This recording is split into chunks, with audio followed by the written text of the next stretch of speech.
Sophia Blackwood entered the gleaming Monaco ballroom on her husband's arm, her emerald gown catching the light as Adrian guided her through the crowd of Europe's elite. 10 years of marriage to one of the continent's most powerful venture capitalists had taught her exactly how to play this role, poised, elegant, seemingly content to exist in her husband's formidable shadow.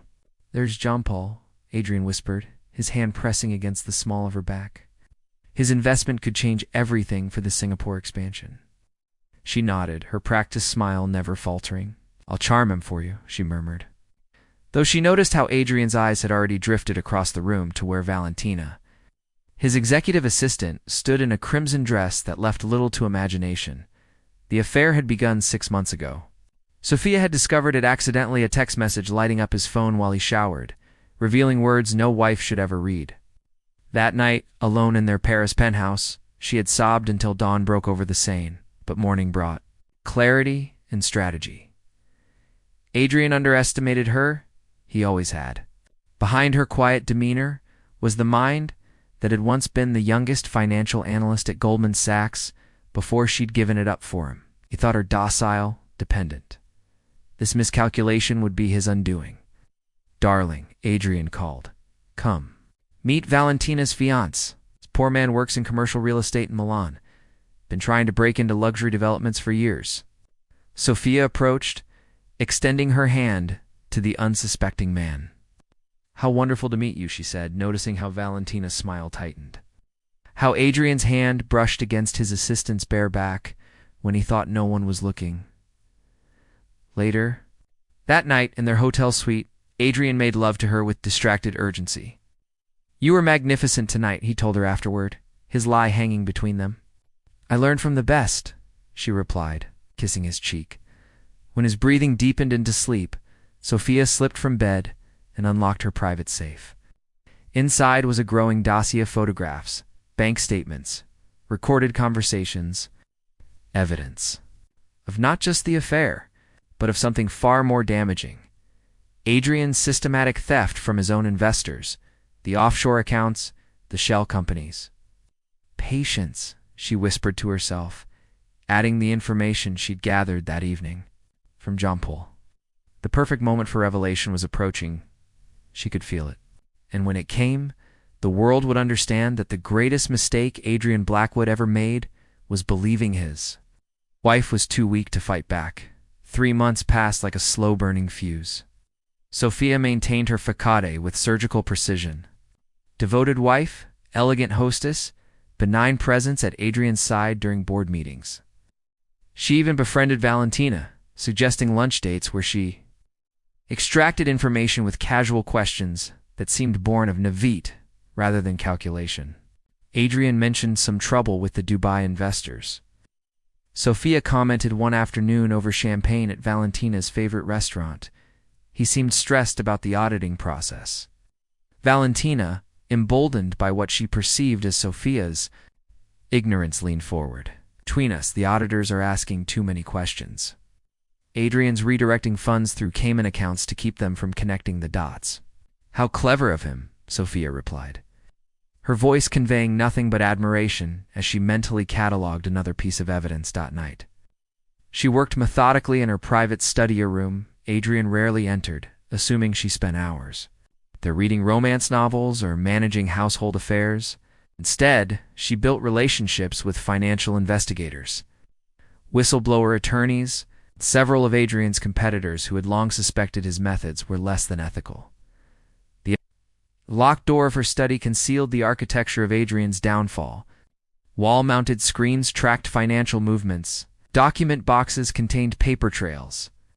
A secure server held recordings, including one of Adrian and Valentina, laughing about how oblivious Sophia remained to their relationship. "She's like a beautiful piece of furniture," Adrian had said. "Decorative, useful when needed, but ultimately without substance." Those words had struck deeper than any betrayal. Sophia replayed them whenever her resolve wavered. One evening, as winter cloaked London in fog, Adrian announced his 50th birthday celebration, an extravagant affair at their countryside estate with 200 guests, including potential investors for his newest venture. "I want it to be spectacular," he said, massaging her shoulders as she sat at her vanity. a statement of our success. Sophia met his eyes in the mirror. I'll make sure it's unforgettable, she promised. That night, she contacted Elise Bennett, an influential financial journalist who had been investigating Adrian for months. I'm ready, Sophia said when Elise answered. His birthday party. Everything I have? It's yours after I make my move. Are you certain? Elise asked. Once this begins, there's no turning back. Sophia glanced at a photograph on her desk herself at 23. Brilliant and ambitious before Adrian had gradually isolated her from her career and identity. I've been waiting to reclaim my life for years, she replied. It's time, everyone. Seize the truth. The morning of Adrian's birthday dawned with deceptive tranquility. Their Cotswolds estate transformed overnight into a showcase of opulence-sized sculptures, champagne fountains, and a guest list that read like a who's who of European business royalty. Sophia moved through the preparations with preternatural calm, finalizing details while Adrian conducted urgent business in his study with Valentina. Naturally, Mrs. Blackwood called Henry their longtime household manager.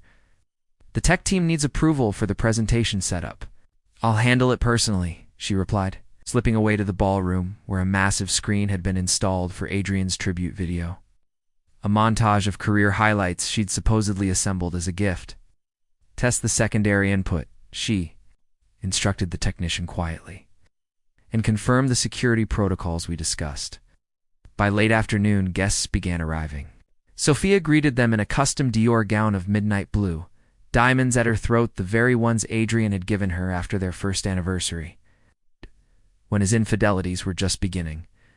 You look stunning, whispered Marissa, her only true friend among this circle. Are you ready? Sophia squeezed her hand in silent confirmation. Marissa was one of the few who knew who had helped her gather evidence when Adrian's influence made it too risky for Sophia to move openly at 8 o'clock. Adrian stood resplendent in his tuxedo, Valentina hovering nearby in a gown that mirrored. Sophia's in an obvious attempt to stake her claim. Investors circulated, chatting about Adrian's upcoming venture at $2 billion. Development that would cement his status among the business elite. A toast, called Jean-Paul, raising his glass. 2. Adrian, visionary, risk-taker, and the canniest financial mind in Europe. Adrian beamed, drawing Sophia to his side for appearance's sake. None of this would be possible without my rock, my foundation, he declared, kissing her temple for the cameras.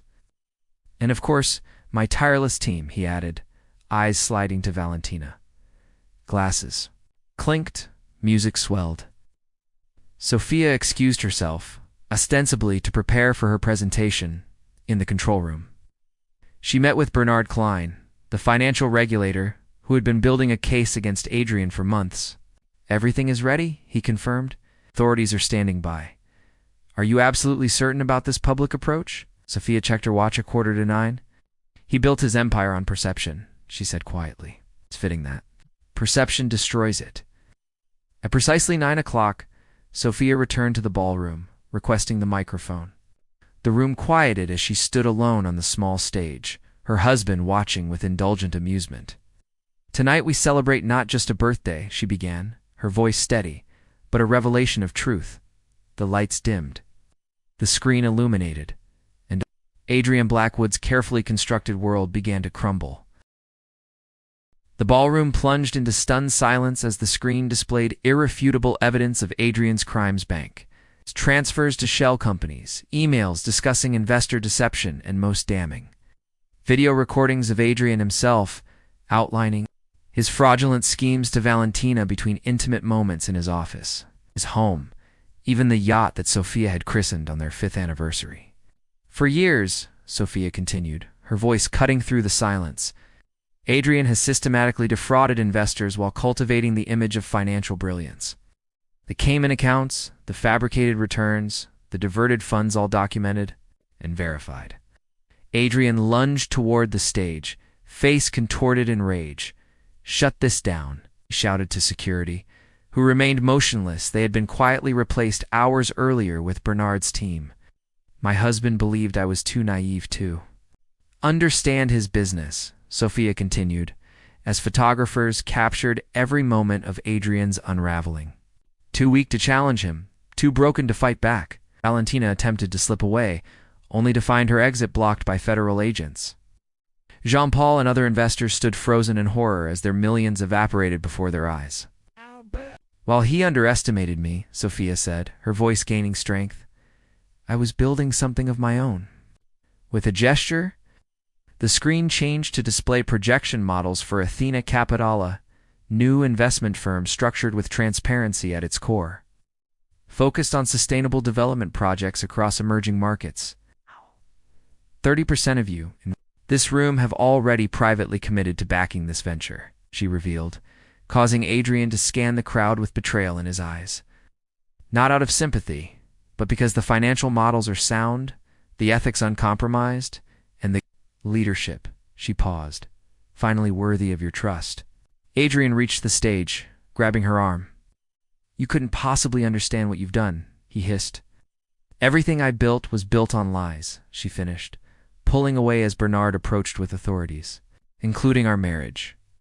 The formal charges were read aloud: securities fraud, tax evasion, money laundering, the evidence so overwhelming that bail would certainly be denied, as Adrian was led away.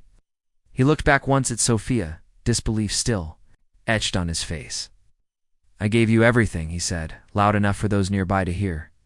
Sophia removed her wedding ring, placing it on the champagne tray of a passing server. No, Adrian, you took everything, and now I'm taking it back.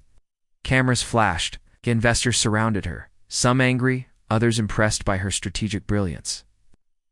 Valentina was escorted out separately, her tear-streaked face a stark contrast to the smug confidence she'd displayed just hours before.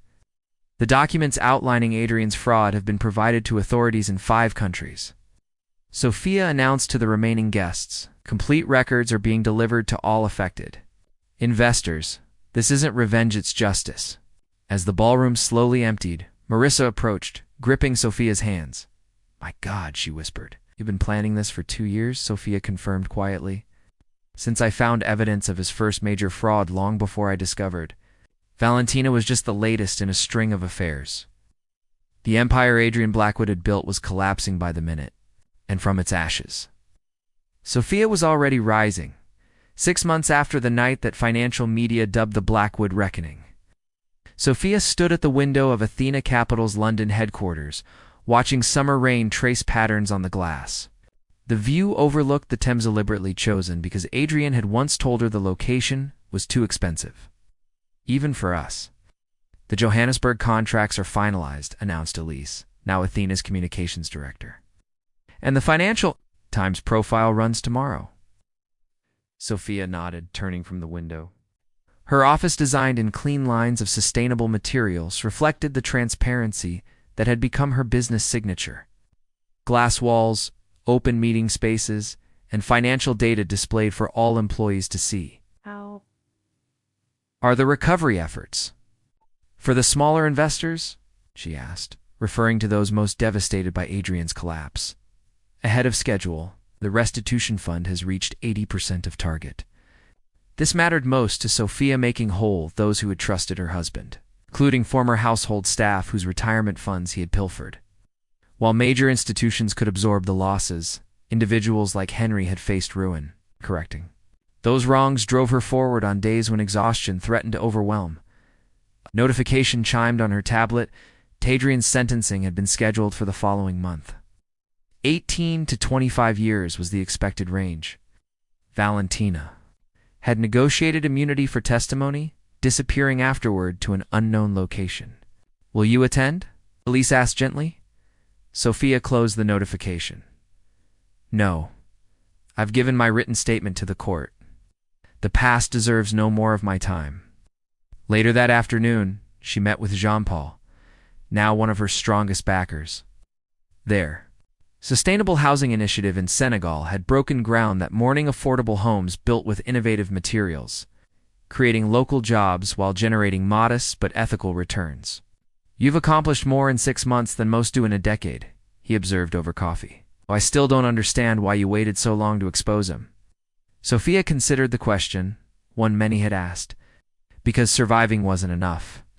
I needed to ensure that when he fell, something better would rise in his place. She paused. And because every day I played along was another day I reclaimed pieces of myself he had stripped away. That evening, Sophia returned to her new home, a riverside apartment filled with books, art, and none of the cold ostentation Adrian had. Favored, kicking off her heels, she accepted a glass of wine from Marissa, who had arrived earlier to prepare dinner. "To the anniversary," Marissa said, raising her glass. 6 months since the fall. 6 months of rebuilding not just businesses and bank accounts, but Sophia herself. "I received a letter," Sophia admitted, retrieving an envelope from her bag. "From Adrian's mother. She wants to meet to understand what happened." "Will you see her?" Sophia watched the sunset paint the Thames in shades of gold and crimson. Yes, she decided. Not for Adrian's sake, but because explanations bring closure. Later, alone on her balcony, Sophia reflected on the journey. The wife who had played along had discovered something unexpected in her patient vengeance. Not just satisfaction, but purpose. In pretending to be what Adrian wanted, she had discovered who she truly was beneath the performance. Her phone lit up with a message from Bernard. "Athena approved for the Singapore development. Congratulations." The same project Adrian had coveted. The same investors who had once dismissed her. Sophia smiled into the gathering darkness, finally and completely free.